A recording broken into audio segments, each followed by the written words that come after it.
Hello दोस्तों, good morning. स्वागत है एक बार फिर से आप सभी का एमजेटी एजुकेशन में। साथियों, आज है 6 मार्च और आज की वीडियो में हम लोग बात करेंगे 6 मार्च 2025 के most important daily current affair के क्वेश्चंस के बारे में। आगे बढ़ूं इससे पहले मंथली करंट अफेयर की कल रात को वीडियो आ गई है, जाओ फटाफट से चैनल पर देख लो। फरवरी मंथ का सिंगल शॉट में पूरा वीडियो कंप्लीट कराया गया है, तो एक ही वीडियो में इस बार 2 पार्ट में नहीं लाया गया है, ठीक है ना। तो जाकर के देख लेना, 100 मोस्ट इंपोर्टेंट क्वेश्चन है फरवरी का। चलिए शुरुआत करते हैं सबसे पहले रिवीजन से। अपने रिवीजन हम लोग करेंगे कल का जो पढ़े थे।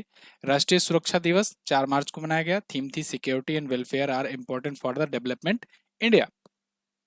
मार्च 2025 में भारत सरकार ने नवरत्न कंपनी का दर्जा दिया 2 कंपनियों को, आईआरसीटीसी और आईआरएफसी को। तो ये 25वीं और 26वीं नवरत्न कंपनियां बनी हैं। अंग्रेजी को अपनी ऑफिशियल लैंग्वेज बनाने की घोषणा अमेरिका ने की। एकल महिला स्वरोजगार योजना उत्तराखंड सरकार ने शुरू किया। और भारत में पहली बार हुआ सर्वेक्षण, डॉल्फिन की संख्या सबसे ज्यादा उत्तर प्रदेश में मिली 2397, और बिहार में 2220, पश्चिम बंगाल में 815 डॉल्फिन रही। सब टोटल पूरा अगर मिला लिया जाए तो 6327 हो जाता है पूरे भारत में डॉल्फिन की संख्या।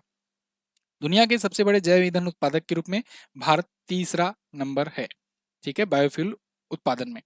नई दिल्ली में दूसरी एशियाई योगासन चैंपियनशिप का आयोजन किया जाएगा। यमांडू ओरिसी ये बन गए हैं राष्ट्रपति उरुग्वे के। उरुग्वे एक दक्षिण अमेरिकी देश है। भुगतान सुरक्षा शिखर सम्मेलन का आयोजन मुंबई में किया गया। ब्रिटेन ने अभी यूक्रेन को $2 बिलियन का मिसाइल सौदे की घोषणा किया है। प्रसिद्ध भारतीय कलाकार हिम्मत शाह का निधन हो गया। इन्हें ललित कला अकादमी पुरस्कार, साहित्य कला पुरस्कार और कालिदास सम्मान से सम्मानित किया जा चुका था।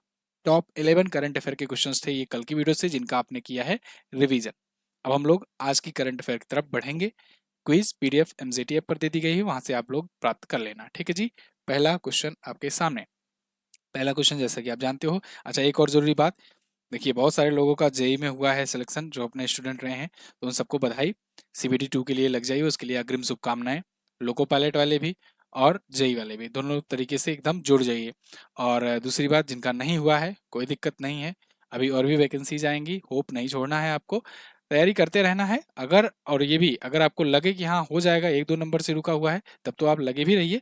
अगर काफ़ी ज़्यादा अंतर आ रहा है तो कुछ और भी ऑप्शन तलाश करने की कोशिश कीजिए। सरकारी नौकरी ही सब कुछ नहीं है, ये भी बात ध्यान रख कर चलो, ठीक है ना। जिनका हो गया, जिनका 1-2 नंबर से रुका है, वो बिल्कुल लगे रहें। उनके लिए थोड़ा सा अभी और मेहनत करने की जरूरत है। चलिए, विश्व श्रवण दिवस कब मनाया जाता है? तो वर्ल्ड हियरिंग डे या वर्ल्ड लिसनिंग डे, ये मनाया जाता है प्रत्येक वर्ष 3 मार्च को, ठीक है, वर्ल्ड लिसनिंग डे। तो या हियरिंग डे, जो भी कहो आप। तो थीम इसकी थी इस बार, change the mindset. Change the mindset. अगर आपको याद करना होगा तो इतना ही याद करना, पूरा पूरा थीम नहीं याद करना है, ठीक है। Empower your self and make year and hearing care a reality for everyone, कोई मतलब नहीं।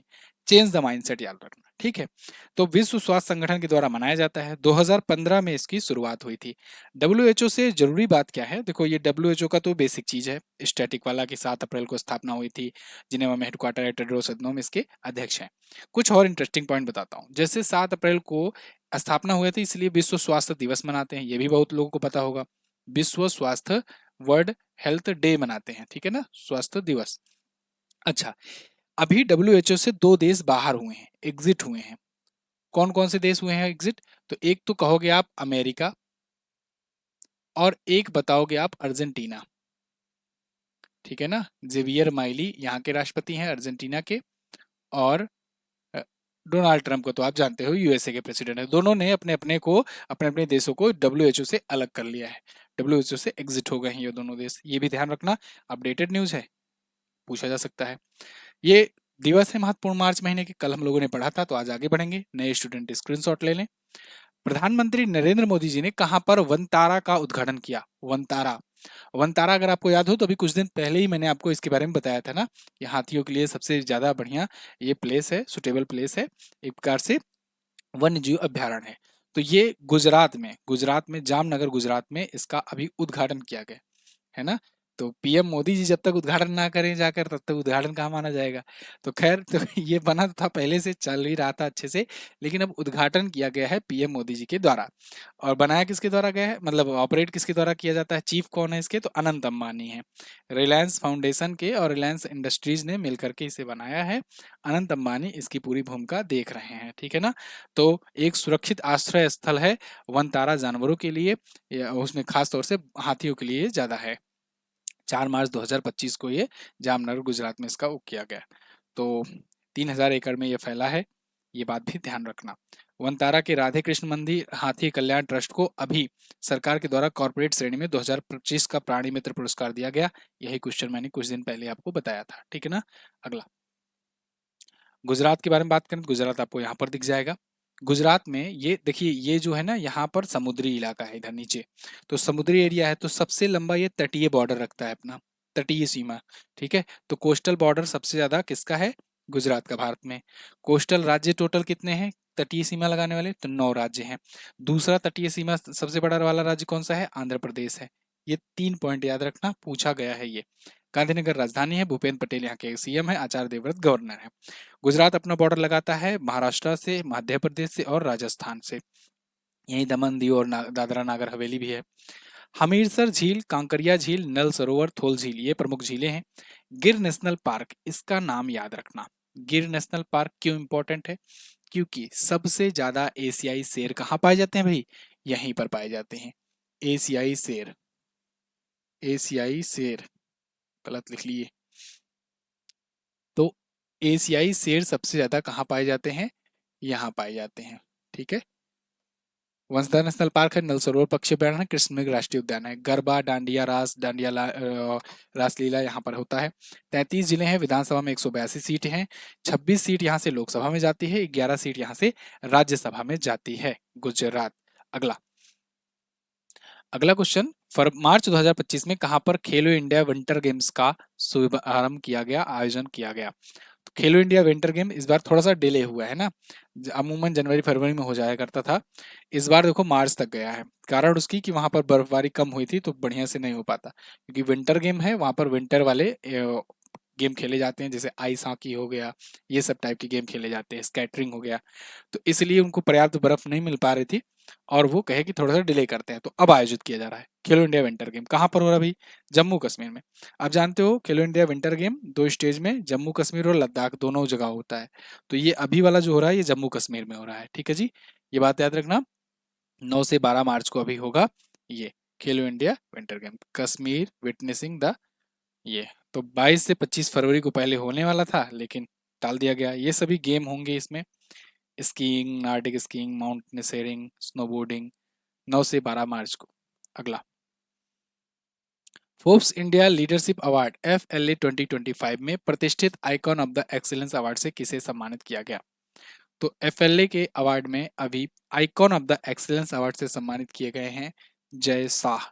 जय शाह जो है ICC के चेयरमैन हैं, ICC के सबसे कम उम्र के चेयरमैन हैं ये जय शाह भाई, है ना। तो इनको फोर्ब्स का लीडरशिप अवार्ड मिला हुआ है, किसके लिए, icon of air excellence award मिला है, और आईसीसी के सबसे कम उम्र के चेयरमैन बनकर के इन्होंने इतिहास रचा है। इन्होंने जो इनोवेशंस किए हैं, समावेशिता लाई है, क्रिकेट की वित्तीय स्थिरता सुनिश्चित की है, इसके लिए सम्मानित किया गया है। देखो मजाक चाहे जितना उड़ा लिया जाए, बात तो सही है, ठीक है, मजा हम लोग भी बहुत लेते हैं यहाँ पर क्लास में इनका, लेकिन एक बात तो है, बंदे ने बहुत अच्छा अच्छा इनोवेशन किया है आईसीसी में और क्रिकेट में जब से आए हुए हैं। आप देखो जब बीसीसीआई में भी थे, तो बीसीसीआई बना था पहला ऐसा दूसरा क्रिकेट बोर्ड बना था जिसने महिलाओं और पुरुषों की सैलरी जो है एक समान करी थी, महिला खिलाड़ियों और पुरुषों खिलाड़ियों की। इसके बाद आईसीसी में गए, तो आईसीसी में जाने के बाद इन्होंने पूरे दुनिया में ऐसा कर दिया, मतलब जितने भी क्रिकेट बोर्ड हैं, जितने भी क्रिकेट खेलते हैं, सब में विमेंस और मेंस का समान होगा। इसके अलावा बहुत सारे नियम चेंज किए, है ना। कुछ नियम ऐसे भी थे कि पाकिस्तान के साथ अगर मैच होगा तो इंडिया वहां नहीं खेलेगा, भारत खेलेगा दुबई में। इस वजह से पाकिस्तान की आज हालत ऐसी है कि मतलब आयोजन करा रहा है ना, वो आयोजक है, पाकिस्तान इस बार का आईसीसी चैंपियंस ट्रॉफी का आयोजक है। सबसे पहले बाहर हो गया खुद ही, कमेटी टीम सबसे पहले बाहर। इससे बढ़िया तो हम लोग गांव में टूर्नामेंट कराते थे, कुछ भी हो कमेटी टीम हमेशा फाइनल पहुंचती थी। तो ABTC जो भी बनाकर, तो वो पहले बाहर हुए। दूसरा चीज कि उसमें नियम ये था कि भारत से अगर होगा तो फिर भारत पाकिस्तान नहीं खेलेगा, तो वो दुबई में कराना पड़ेगा। अब भारत सेमीफाइनल भी पहुंच गया, उसके बाद फाइनल भी पहुंच गया, तो यानी अब ना सेमीफाइनल इनके यहाँ हो पाया ना फाइनल हो पाया। तो ये एक दो लीग मैच अपने यहाँ करा पाए, और अब कहे जा रहे हैं सिर्फ नाम के कि आयोजन मिला है, वो भी एक दो बम धमाका भी आसपास हो गया, एक बार कोई आतंकवादी कूद पड़ा था स्टेडियम में। तो अब तो नहीं लग रहा है आगे आने वाले 20-25 सालों में इनको मिलेगा मेजबानी दोबारा पाकिस्तान को। खैर हुप इंडिया लिटरेसी अवार्ड का संस्करण ये 14वां था और राजेश जोजीकर को सीईओ ऑफ द ईयर चुना गया है। अगला, किस राज्य की आनंदा डेयरी ने विश्व का सबसे बड़ा पनीर स्लैब बनाकर गिनीज वर्ल्ड रिकॉर्ड बनाया? तो आनंदा डेयरी ने विश्व का सबसे बड़ा पनीर स्लैब बनाया है और ये बनाए हैं उत्तर प्रदेश में। आजकल जिसको देखो वही गिनीज वर्ल्ड रिकॉर्ड बना रहा है। आज के पेपर में था कि विम बार वालों ने सबसे बड़ी कड़ाही को माज करके बना दिया गिनीज वर्ल्ड रिकॉर्ड, है ना? अखबार जो लोग पढ़ते होंगे उनको मिला होगा आज। हो सकता है आगे कल या परसों की क्वेश्चन ले लिया जाए। तो ये वर्ल्ड रिकॉर्ड बना हुआ है, 205.4 किलोग्राम का इन्होंने पनीर स्लैब बनाया है, सबसे बड़ा। ठीक है, तो ये बुलंदशहर से है, उत्तर प्रदेश में बुलंदशहर एक जिला है, वहां पर आनंदा डेयरी है और एक अग्रणी डेयरी उत्पाद है। तो उत्तर प्रदेश के पिलखुआ के खैराबाद में इन्होंने बनाया है 205.4 किलोग्राम का पनीर स्लैब। ठीक है, पनीर का टुकड़ा। तो ये बना वर्ल्ड रिकॉर्ड है। उत्तर प्रदेश ये रहा। एक और ज़रूरी बात, अपनी फरवरी मंथ की ई बुक आ चुकी है, जिन्होंने नहीं लिया है फटाफट से जाकर के ले लो। हिंदी और इंग्लिश दोनों लैंग्वेज में अवेलेबल है और बुक भी है, बुक को भी आप ऑर्डर कर सकते हो ऑफलाइन बुक अमेजन फ्लिपकार्ट से। फरवरी 2025 में किस अंतर्राष्ट्रीय संगठन की अध्यक्षता फ्री ट्रेड डील के उद्देश्य से भारत की यात्रा की? तो किस अंतर्राष्ट्रीय संगठन की अध्यक्ष ने की है फ्री ट्रेड डील के उद्देश्य से भारत की यात्रा? तो अभी ईयू की। ओहो, यहाँ ऑप्शन ही नहीं डाला गया। चलो आप कुछ भी ले लो, WHO ले लो, ठीक है, ईयू ले लो, इसके अलावा और यूएन ले लो, अंतर्राष्ट्रीय संगठन है ओपेक ले लो। तो यूरोपियन यूनियन के जो प्रेसिडेंट हैं उर्सुला वॉन डर लेयन, ये आई हुई थी भारत की यात्रा पर। सक्सेसफुल यात्रा रही, 27-28 फरवरी को यात्रा थी इनकी और उसके बाद फिर ये गई वहां पर, ठीक है ना, अपने देश। तो जब ये यात्रा से वापस गई तब वहां पर हालांकि भूचाल आ गया, ट्रम्प और जेलेंस्की का विवाद हो गया था, इस पर मैंने पूरा कवरेज दिया था आपको। लेकिन भारत से काफी सक्सेस रही इनकी मीटिंग। क्यों? क्योंकि भारत फ्री ट्रेड डील पर इनसे ये बात मनवाने पर आ गया है, कायम हो गया है कि इस साल के अंत तक भारत और यूरोपियन यूनियन के बीच में फ्री ट्रेड डील हो जाएगी, फाइनली साइन। समझौता हो गया है, बातचीत हो गई सब कुछ, लेकिन साइन अभी नहीं हुआ है। साइन होगा साल के अंत तक। बहुत सारी चीजें होंगी, डॉक्यूमेंटेशन होता है इधर उधर, उसके बाद फिर फाइनली साइन हो जाएगा। अगर भारत और ईयू के बीच में यूरोपियन यूनियन के बारे में पहले थोड़ा सा जान लो। यूरोपियन यूनियन एक यूरोप के 27 देशों का संगठन है। 27 देश हैं इस वर्तमान में, ठीक है, इसका संगठन है। इसकी अध्यक्ष हैं ये उर्सुला वॉन्डर लेयन, जो आपको दिख रही है ना, इसकी अध्यक्ष हैं। और इनकी करेंसी जो होती है ना, यूरो होती है। इनमें से लगभग 20 देश ऐसे हैं जो अपनी करेंसी यूरो मान के चल रहे हैं। यूरो होती है इनकी करेंसी, ऐसे होता है ना, इनकी करेंसी यूरो होती है। और इन्होंने बहुत सारे मुद्दे पर ना आपस में समझौता करके रखा हुआ है और कई बड़ी नीतियों पर ये एक साथ काम करते हैं, ठीक है, यूरोपियन यूनियन के जो देश हैं। तो इसीलिए यूरोपियन यूनियन एक संगठन मजबूत के रूप में मजबूती से खड़ा रहता है। तो खैर, उससे अगर फ्री ट्रेड डील हो जाएगा, मतलब उन 27 देशों से फ्री ट्रेड डील हो जाएगी अपनी। यूरोपियन यूनियन से बाहर आ चुका है ब्रिटेन, तो इसीलिए आपने देखा होगा ना, ऋषि सुनक से बीच में एक बार वार्तालाप चल रही थी कि ब्रिटेन के बीच में हो जाए अपना फ्री ट्रेड डील। हो रहा था ना, एक बार समझ में आया होगा, याद आया होगा, जब मैंने कवर कराया था आपको। तो ब्रिटेन से अलग करना पड़ रहा है, ईयू से अलग करना पड़ रहा है। क्यों? क्योंकि ब्रिटेन ईयू में नहीं है, ब्रिटेन एग्जिट हो चुका है। इसे ब्रेग्जिट कहते हैं हम लोग, ठीक है ना। ब्रिटेन एग्जिट हो चुका है 2020-21 में ही। तो ब्रिटेन से अलग हम लोग कर रहे हैं, इससे भी लगे हुए हैं। तो दोनों से अगर हो जाएगा तो अपना हम लोग बढ़िया से एक कस्टमर ढूंढ पाएंगे। क्यों? क्योंकि अपना जो कस्टमर है अमेरिका, वो रेसिप्रोकल टैरिफ लगा रहा है। और अब डोनाल्ड ट्रंप ने अनाउंस भी कर दिया है कि 2 अप्रैल से लगा देंगे। रेसिप्रोकल टैरिफ लगेगा तो मतलब जितना हम लोग टैक्स टैरिफ लगाते थे उन पर, उतना ही वो हम पर लगाएंगे, तो बहुत ज़्यादा हो जाएगा हम लोग के लिए। इसलिए हम लोग अपना दूसरा कस्टमर ढूंढ रहे हैं। खैर, भारत और यूरोपीय संघ ऐसा नहीं है पहली बार तलाश कर रहा है, ये पहले से ही लगा हुआ था। भारत को पता था कि केवल अमेरिका पर डिपेंड रहना या चाइना जैसी मार्केट पर डिपेंड रहना ठीक नहीं होगा। तो यूरोपियन यूनियन से 2007 में पहल शुरू किया था, लेकिन 2013 में यह बातचीत आकर रुक गई। अपेक्षाएं दोनों की अलग अलग नजर आने लगी। 2022 में भारत ने फिर पहल की, 2025 तक अब बात आ गई है कि चलो फ्री ट्रेड डील हो जाएगी। इस पर मैंने डिटेल वीडियो दी है। देखो, जब भी मैं ट्रेनिंग टॉपिक की डिटेल वीडियो देखता हूँ, काफ़ी एनालिसिस के साथ रहता है, तो आप उसको देखा करो, बहुत नॉलेज मिलेगा उससे, ठीक है, देश दुनिया में क्या चल रहा है। खैर, अगर होता है भारत और ईयू के बीच में ये, किसे किसे क्या क्या फायदा मिलेगा? तो भारत को यूरोपियन मार्केट को आसान एक्सेस मिल जाएगा, भारतीय मैन्युफैक्चरिंग और आईटी सेक्टर को बढ़ावा मिलेगा, इसके अलावा बिजनेस और इन्वेस्टमेंट को भी बढ़ावा मिलेगा, एक्सपोर्ट्स के लिए टैरिफ और नॉन टैरिफ बैरियर्स कम होंगे। इसके अलावा ईयू को क्या फायदा होगा भारत से समझौता करके? भाई वो भी तो कुछ अपना फायदा देख रहा होगा, तो उसको फायदा ये होगा कि उसको भारतीय बाजार मिलेगा। भारत जो है one of the biggest market है इन द वर्ल्ड, ठीक है, सबसे ज्यादा पॉपुलेशन यहाँ पर है, तो वो लोग भी अगर कुछ बनाते हैं तो भारतीय कस्टमर के लिए ला करके भारत में बेच सकते हैं। दूसरा, मेड इन इंडिया प्रोडक्ट के साथ तकनीकी साझेदारी बढ़ेगी। इसके अलावा ग्रीन एनर्जी और डिजिटल टेक्नोलॉजी के क्षेत्र में भी निवेश के मौके मिलेंगे। अब बहुत सारी इंडियन कंपनी हैं जो ग्रीन एनर्जी पर काम कर रही हैं, उसमें यूरोपीय देश जिनके पास पैसा है वो यहाँ इन्वेस्ट कर सकेंगे और प्रॉफिट अपना बुक कर सकेंगे। भारत और यूए के बीच में रक्षा समझौते भी हो सकते हैं, रक्षा सौदे भी हो सकते हैं। इससे इंडो पैसिफिक रीजन में डिफेंस सेक्टर में बढ़ावा मिलेगा और जर्मनी, फ्रांस जैसे देश ये डिफेंस सेक्टर में भारत के अच्छे पार्टनर बन जाएंगे। जो अभी हम लोग ज़्यादातर रसिया, ज़्यादातर अमेरिका पर डिपेंड रहते हैं अपने डिफेंस इक्विपमेंट खरीदने बेचने पर, उसमें हम लोग जैसे राफेल डील भी किए फ्रांस से, ठीक है, तो ऐसे ही और आगे आने वाले दिनों में डील करके हम लोग यूरोप का भी अच्छा खासा पार्टनरशिप रख पाएंगे डिफेंस सेक्टर में भी, ठीक है। नहीं, अगर ये चीज़ें पसंद आई हो, इसे और डिटेल में समझना हो तो ये वीडियो जा करके देख लेना अपनी वाली जो चैनल पर है, और सब्सक्राइब जरूर करके रखो, ठीक है। जो भी ट्रेनिंग की वीडियो आती है उसको जरूर देखा करो। अगला क्वेश्चन आते हैं, किसने के नए चांसलर, ऑस्ट्रियाई के नए चांसलर के रूप में शपथ ग्रहण की? ऑस्ट्रिया के नए चांसलर के रूप में शपथ ग्रहण की। तो ऑस्ट्रिया के नए चांसलर बन गए हैं दोस्तों कौन? Christian Stocker.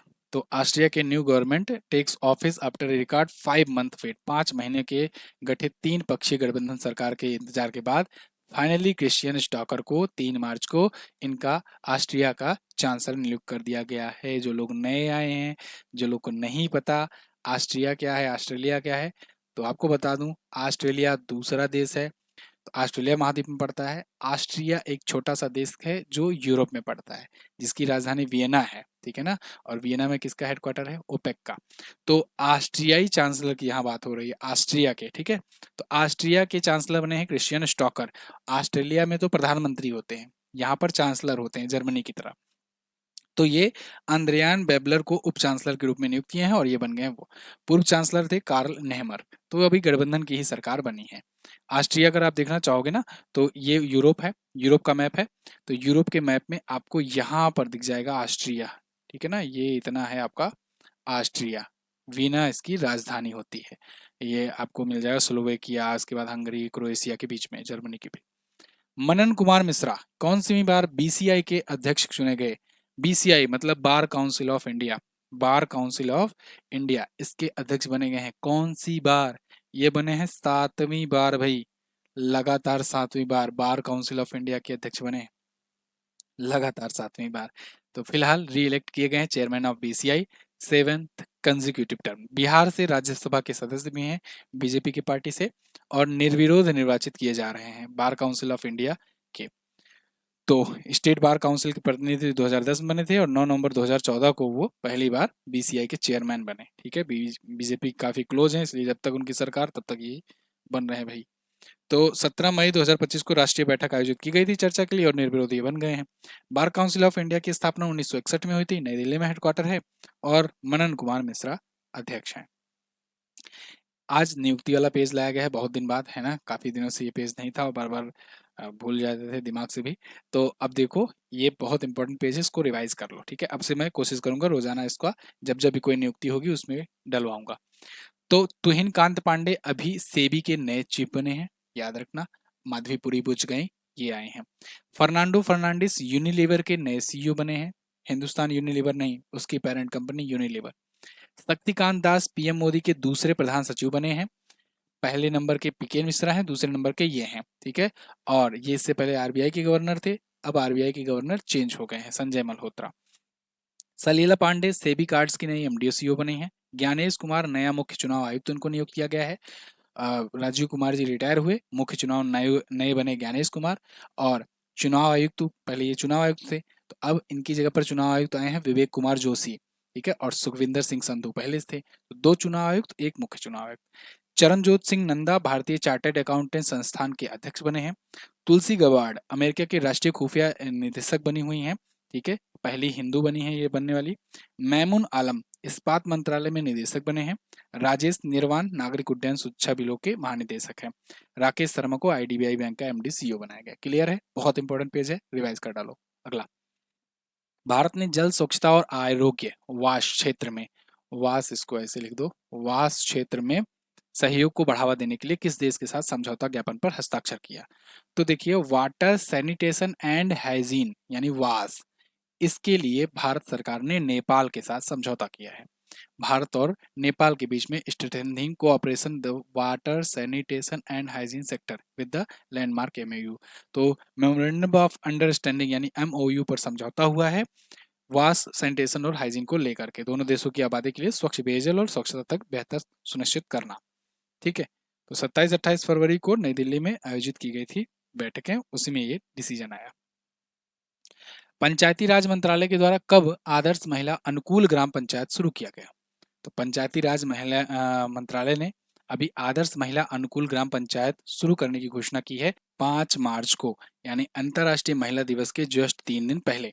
तो 8 मार्च को अंतर्राष्ट्रीय महिला दिवस अभी आने वाला है, तो उसको लेकर के उससे पहले आदर्श महिला अनुकूल ग्राम पंचायत अभियान शुरू किया गया है महिला दिवस समारोह से पहले ही। ठीक है, तो अब इसमें क्या क्या होगा कि देखिए, मॉडल विमेन फ्रेंडली ग्राम पंचायत को यानी आदर्श महिला हितैषी ग्राम पंचायत कार्यक्रम है, ये 5 मार्च को शुरू किया गया विज्ञान भवन नई दिल्ली में।